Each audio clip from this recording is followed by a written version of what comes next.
Together, we can make a difference.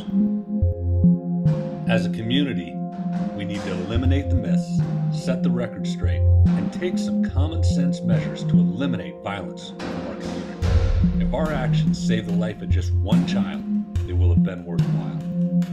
Cycle brutality has taken the lives of 1,540 children. We've spent more than $100 billion to treat the victims. More than 500 million Americans wound up in hospital emergency rooms, and bicycles are one of the top 20 causes of unintentional injury-related deaths. Many people are under the false impression that bicycles are a safe form of transportation for children and young adults. In fact, in the last decade, 20% more children have been killed by cycle brutality than by gun accidents. Others consider bicycles a safe form of exercise. The reality is, more than 99% of all cycle brutality victims have had a bicycle in their household. Having a bicycle in your home places you and your loved ones at special risk of becoming a victim of cycle brutality. Many Americans perpetuate the myth that cycle brutality doesn't harm our children. Cycle brutality disproportionately affects the youth in our society. More than 2/3 of all cycle brutality victims are less than 18 years old. Many Americans feel helpless because they think the majority of people support private ownership of bicycles.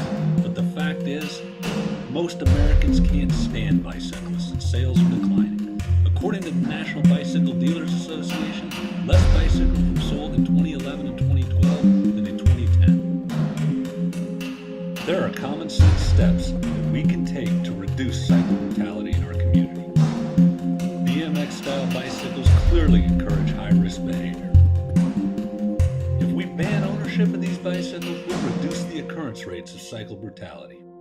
Velocity is a key factor in the severity of the injuries sustained in every case of cycle brutality. We should require the installation of velocity-limiting devices on every bicycle sold in the state. We have a responsibility to protect children and public employees from the threat posed by mass cycle brutality. We should establish bicycle-free zones in every school and every publicly owned building. Taxation is likely to reduce both irresponsible and criminal behavior. We should enact a 5-cent tax on each and every component of a bicycle sold in the state. States like Arizona, Texas, and Florida lack adequate tax policies and restrictions to discourage bicycle ownership.